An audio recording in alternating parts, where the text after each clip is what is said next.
Ayan, hello, good morning. So, welcome sa lesson 13 natin ng Personnel Administration. I'm still your instructor, Carmina Tongkayan. Okay? So, sa lesson 13 natin, pag-aralan natin kung ano ba yung selection process and steps and the difference between the selection and the recruitment, and of course the types of interview. Okay, so at the end of this lesson, you should be able to identify selection process, participate in class discussion on steps in selection process, simulate a selection process by role-playing method. Ayan. So, know the different types of interview, define selection, and differentiate between recruitment and selection process. So, yan yung mga objectives natin for lesson 13. Okay? Before we start, please have your modules with you and go along with our discussion. Let's start our discussion. So, let's first define or let's first discuss what is a selection. So, ano ba yung selection na sinasabi natin? So, selection is the process of picking or choosing the right candidate. By the way, na-explain natin yung recruitment and napahapyawan din natin yung selection, about what is selection in the lesson 11 natin. Okay? So, this is the continuation for the topic selection. Okay? So, selection is the process of picking or choosing the right candidate, ayan, who is most suitable for a vacant job position in an organization. So, in other words, selection can also be explained as the process of, ayan, interviewing the candidate and evaluating their qualities, so which are required for a specific job, and then choosing the suitable candidate for the position. Ayan, so it is clearly understand in the definition that selection, ayan, you need to choose the right candidate, the right qualified candidate for the position, okay? For a vacant position. So, ang process nito is you need to be interviewed, evaluate their qualities, ayan, and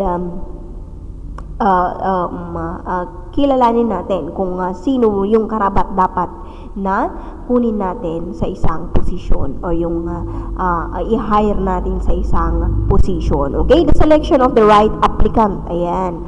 Right applicant for a vacant position will be an asset to, of course, the organization. Asset nila yan. Kung napag-select sila ng the most qualified applicant for that position. Okay? Which will be helping the organization in reaching its, of course, its objectives or goals for goals of the company. Okay, so that is all about the selection. So different authors define selection in different ways. Ayan, here is a list of some of the definitions. So employee selection is the process of putting a right applicant on the right job. Ayan, ilagay mo daw yung tamang aplikante sa tamang posisyon o sa tamang trabaho. Okay? Selection of an employee is a process of choosing the applicants who have the qualification to fill, ayan, to fill the vacant job in an organization. Ayan.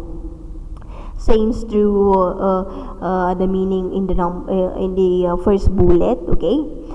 Next is the selection is the process of identifying and hiring the applicants for filling the vacancies in an organization. Okay? So, that is all about the selection. I-identify mo daw, i-hire mo daw yung applicant para sa mga bakanteng. Mag-hire ka daw ng aplikante para sa mga bakanteng posisyon sa isang organization. Okay? Employee selection is a process of matching organization's requirements, ayan, with the skills and the qualifications of individuals. Syempre, ang selection, it involves, ayan, a process yan ng imamatch mo yung organization's requirements. So, ano ba yung qualities or job descriptions ng isang organization para sa isang aplikante. Okay? Ano ba yung mga required skills nila?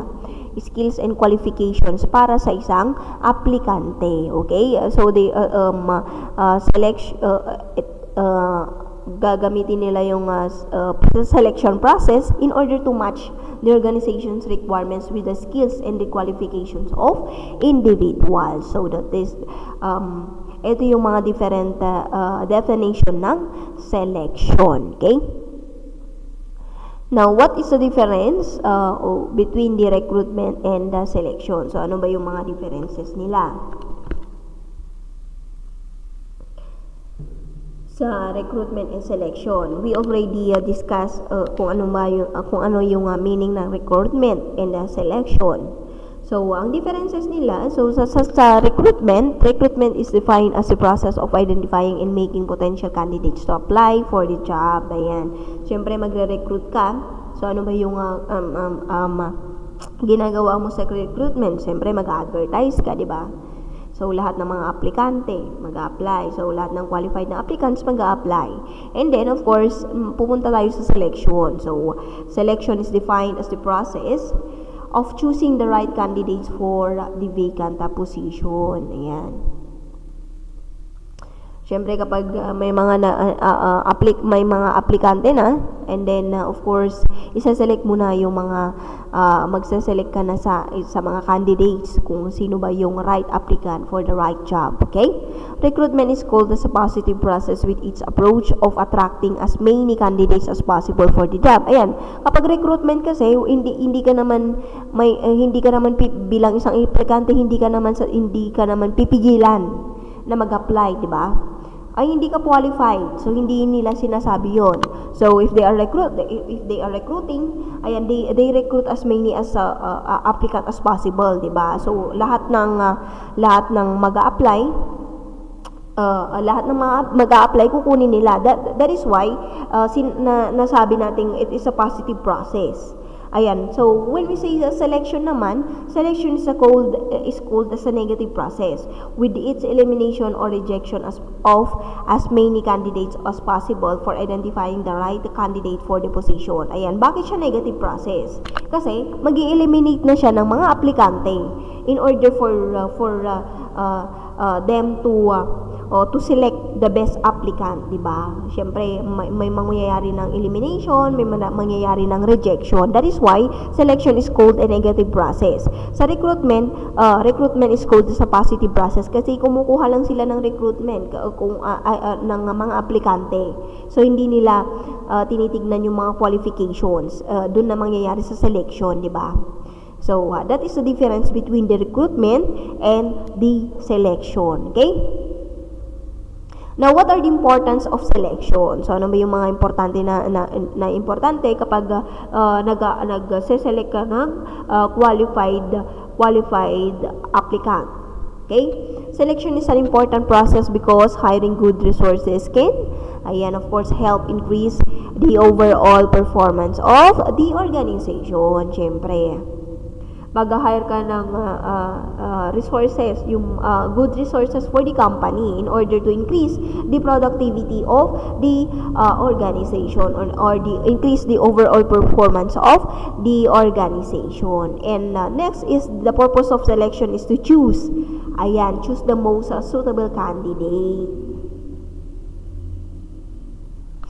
So, you have to choose the most suitable candidate who can meet, of course, the requirements of the jobs in an organization, who will be successful applicant. Ayan. And next will be the organization has to follow a proper selection process or procedure as a huge amount of money is spent for hiring a right candidate for a position. Siyempre, maggagasto ka dyan. Sa recruitment pa lang, di ba?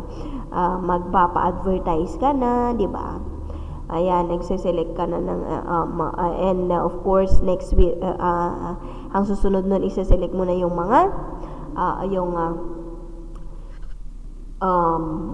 yung tamang empleyado sa tamang posisyon. Okay? Siyempre, magkakaroon ka ng selection process and procedure and kakailanganin mo ng pera para dyan. You need to spend money in order for you to hire the right candidate for that position. Okay? So, these are the importance of selection. Okay?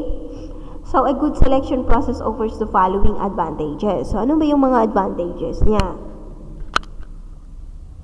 Number one, it is cost effective and reduces a lot of time and effort. Ayan. Siyempre, kapag siyempre naka-hire ka ng right candidate for the right job, ayan, it reduces a lot of time and effort. It helps avoid any biasing while recruiting the right candidate. Siyempre, magkakaroon maaway natin yung bias, pagiging bias. Pero siyempre, hindi yan nangyayari sa mga government offices. Mayroon at mayroong bias yan. Diba? Next, it helps eliminate the candidate for a lacking in knowledge, ability, and proficiency. Siyempre, nire-eliminate nila, nire-reject nila yung mga candidates na hindi qualified sa position. It provides a guideline to evaluate the candidate further through strict verification and reference checking. Siyempre, by way of selection, ini-evaluate nila yung mga candidate and bine-verify nila and kung totoo ba yung mga credentials niya na sinasubmit, and by way of reference checking. Siyempre, kapag may mga nilalagay ka naman bilang aplikante, may mga reference ka naman nilalagay doon. Ayan, tatawagan nila. Ayan, kilala mo ba si ganito? Ganito ba siya? Ayan, syempre, yun yung isang advantages din ng selection process. Okay? It helps in comparing the different candidates in terms of their capabilities, knowledge, skills, experience, and work attitude. Siyempre, by way of selection process din, nako-compare din natin yung mga different applicants or different candidates, yung mga capabilities nila, knowledge nila, skills nila, experience nila. Kasi nakasulat naman dun sa mga personal data sheet nila or sa mga resume nila, di ba? Okay, that is the selection process advantages. Now, let's discuss about the selection process and steps. So, ano ba yung selection process and steps na nandyan, okay? Employment interview or yung interview process. So, sa employment interview is a process in which one-on-one session is conducted with the applicant to know a candidate better. Ayan, syempre, may one-on-one session tayo. Ayan, palagi ko namang sinasabi to sa inyo na kapag nag-a-apply tayo sa isang posisyon or sa trabaho, hindi natin may iwasan yung interview. Magkakaroon tayo ng interview sa mga HR nila, sa kung anong company yan. Okay? So, employment interview is a process in which one-on-one session is conducted with the applicant to know a candidate better. It helps the interviewer to discover the inner qualities of the applicant and helps in taking the right decision. Ayan, bakit ka nga ba ini-interview? Bilang aplikante, bakit ka ini-interview? Siyempre, to know you better, of course. Tapos, kung nagsasabi ka ba ng totoo, doon nila mapapansin o makikita. If you are stating the right tawag doon, yung mga pinagsasabi mo doon sa resume mo, sa application letter mo, sa biodata mo, sa PDS mo, ayan, yung mga experience mo, di ba? So, yun yung silbi ng interview para malaman nila kung totoo ba yung mga yon. Okay? And next will be the reference checking or the checking references. Reference checking is a process of, verifying the applicant's qualifications and, of course, experiences with the reference provided by him. Ayan, ito yung sinabi ko kanina, tatawagan nila yung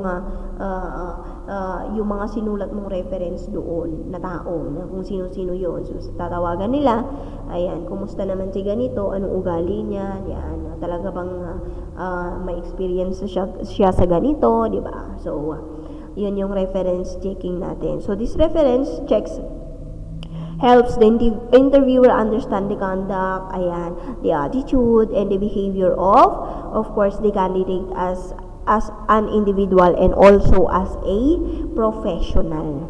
Okay? And next will be the medical examination. Medical examination is a process in which The physical and the mental fitness of the applicants are checked to ensure that the candidates are capable of performing a job or not. So this examination helps the organization in choosing the right candidates who are physically and of course mentally fit. Syempre kapag medical examination na yan, you're going to undergo medical. I-x-ray ka, kung ano yung ay papagawa sa'yo na examination, okay?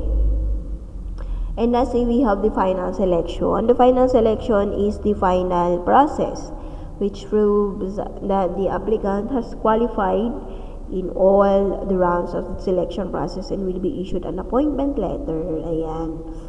So, kung ikaw yung hinar nila na empleyado, bibigyan ka na ng appointment letter. Okay? So, these are the process of selection and the steps and process of selection. So, una dyan, interview, reference checking, medical examination, and final selection. I-discuss natin yung kung ano ba yung mga differences or types of interviews na ginagawa nila or ginagawa ng HR. Okay? So, we have here the structured interview. So, ano ba ibig sabihin ng structured interview? So, excuse me. So, in this type, the interview is designed and detailed in advance. So, structured interview is pre-planned, accurate, and consistent in hiring the candidate. So, may sila, nakaplano na sila, naplano na nila kung ano yung gagawin nila dun sa interview na yon. So, kapag unstructured naman, this type of interview is an unplanned one. So, where the interview questioner is not prepared, hindi siya prepare. Unlike sa structured interview, lahat ng questions nila na plano. So, dito sa unstructured, yung mga questioner nila hindi prepared. The effectiveness of the interview is very less, and there is a tremendous waste of time and effort of both the interviewer and, of course, the interviewee. Kasi parang hindi mo pinagplanuhan ng maayos yung mga tanong mo sa candidates. Di ba? So, that is an unstructured interview.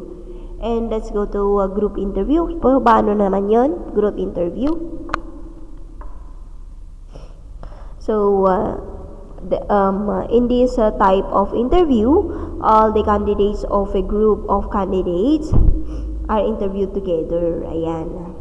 Group interviews are conducted to save time when there is a large number of applications or applicants for a few job vacancies. So, a topic will be given to discuss among the candidates and the interviewer judges the innovativeness and behavior of each candidate in the group. So, kapag group interview yan, you are going to be interviewed as a group. So hindi yan individual. So, naranasan ko na yan. So, I want to share my experience when I was applying for a call center agent. So, marami kasi kami, that is why yun siguro yung process nila, in a group interview muna and one-on-one interview, I think. But I failed the interview. During the group interview, tatlo ata kami or dalawa lang ata kami sa during that interview or group interview. So, parehas lang yung question namin. Parehas lang yung tanong sa amin. Nung syempre prepared yung kasama ko, 'di ba? Ako kasi kung ano-ano lang yung sinagot ko kasi. So I failed on that interview nang nag-apply ako sa isang call center agent. Okay. So that is a failure to my part kasi I did not prepare for that interview and I did not hindi ako nag-research kung ano ba yung mga possible questions nila. So, sa preliminary interview ba lang or sa group interview ba lang, I was failed na. Okay? So, that is my experience about the group interview. Okay? Next is the depth interview. So depth interview is a semi-structured interview where the candidates have to give a detailed information about their education background. Ayan. Magbibigay sila ng education background, works experience, special interests, ayan. So, and the interviewer takes a depth interview and tries in finding the expertise of the candidate. Ayan, naranasan ko naman to nung nag-apply ako sa DepEd na interview kami. Tatlo silang interviewer and ako lang yung interviewee. Ayan, so syempre tinanong nila yung mga educational background ko, works experience ko most especially. Ayan yung past experience, past work experience ko, okay? So ano ba yung interest ko? So yun yung tinanong nila sa depth interview. So that is an example of depth interview. And next is the stress interview. So stress interviews are conducted to discover how a candidate behaves in stressful conditions. So paano ka ba paano mo ba hina-handle yung stress kung if you are in a situation that punong-puno na ng stress, 'di ba? So paano mo hina-handle 'yon? So in this type of interview, the interviewer will come to know whether the candidate can handle the demand of a complex job. Ayan, the candidate who maintains his composure during a stress interview is normally the right person to handle a stressful job. Ayan. Ano din ako, na parang napagdaanan ko na din to stress interview. Kasi tinanong nila sa akin yung about yung naranasan ko sa unang trabaho ko, kung meron ba kami hindi ba kami nagkaintindihan sa boss namin. So that is all about the stress interview, okay? Individual interview. The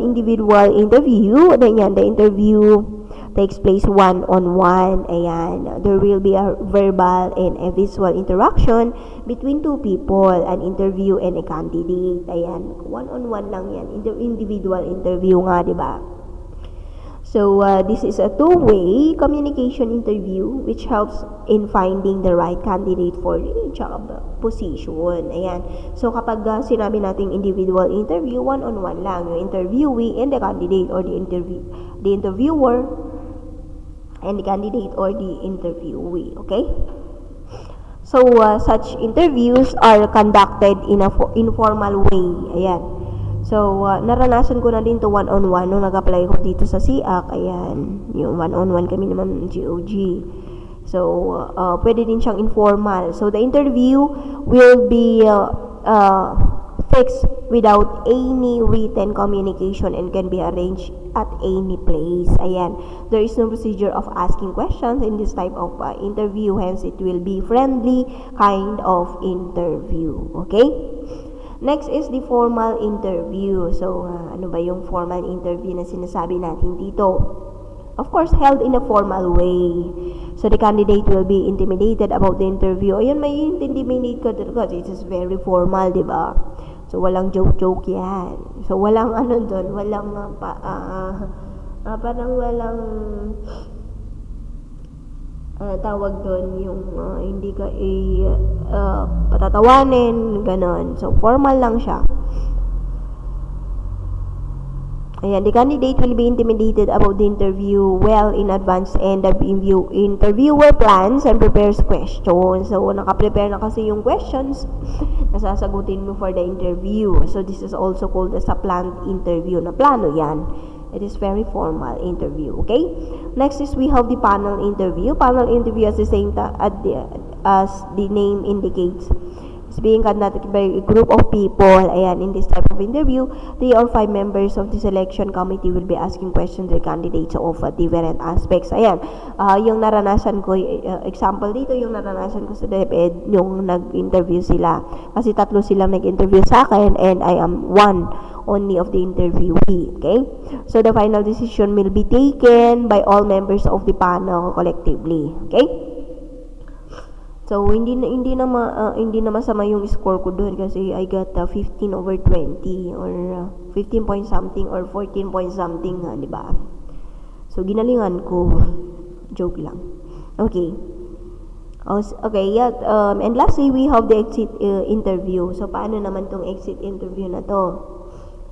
So, kung magre-resign ka na, i-interview ka. So, exit interviews are conducted for those employees who want to leave the organization. Ayan.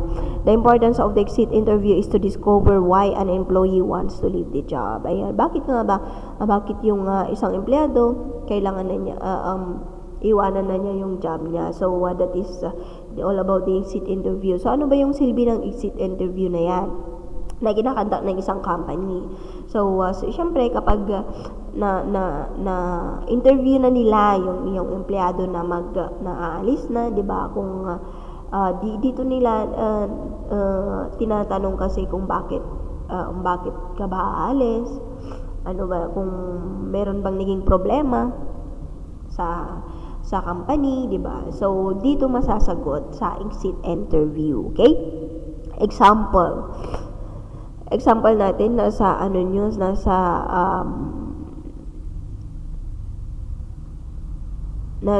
module ninyo, okay? Suppose there is a software company global system which has an executive requirements for the position, yan, CAO. This kind of position cannot be fulfilled in a short span. So this kind of requirements need a keen observation and a lot of planning. So there are different types of interviews which are explained in above list. So, the best type of interview suitable for hiring a CEO would be, ayan, structured interview. So, ano pala to? Example ng lahat ng different types of interviews. Okay? Ayan, hiring a CEO for an organization is a big task and it can only be fulfilled with lots of planning. So, kailangan nila ng structured interview. Hence, the interview process needs to be well structured and it has to be executed in a perfect way. Ayan. So, ito yung mga types of interviews natin. Different types of interviews. Okay? So, kung mag-a-apply kayo, ito yung mga mararanasan ninyong types of interviews. Ganito pala. Ito pala yung naranasan ko na na-explain noon ni Ma'am Carmina. Ayan, sasabihin ninyo. Okay, I think we reached the end of our lesson. Now, let's go to your requirements. Okay, for your requirements for lesson 13 sa personal administration, ayan. Answer the following questions. Write your answer on one whole sheet of pad paper. Okay? So, number 1, why it is important to have a medical examination of an applicant before employment. So, 5 points. Selection process practiced by many private entities. Do you think it's also done by the government? Ayan, 5 points din. Number 3 question, why do we need to interview an applicant? Bakit nga ba tayo nag-i-interview ng aplikante? Okay? Number 4,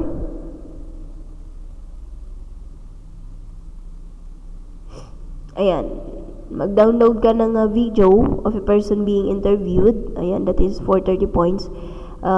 Panoorin mo yung video and list all the questions of interviewee. Write the questions down and your answers have you been kunwari ikaw yung na-interview. So, ano ba yung mga questions nila and sasagutan mo na kunwari ikaw yung na-interview. Okay? Include the kahit wag na tong letter B. Okay? Yung letter A na lang, okay? So, that is, these are your requirements for lesson 13 for personal administration, okay? So, if you have any queries or may mga tanong kayo regarding the requirements and the lesson, please feel free to message me. Do not hesitate to message me on Messenger, okay? So, that is the end of our lesson and our discussion. And I hope that you learned something today and mag-ingat pa rin tayo. Keep safe always.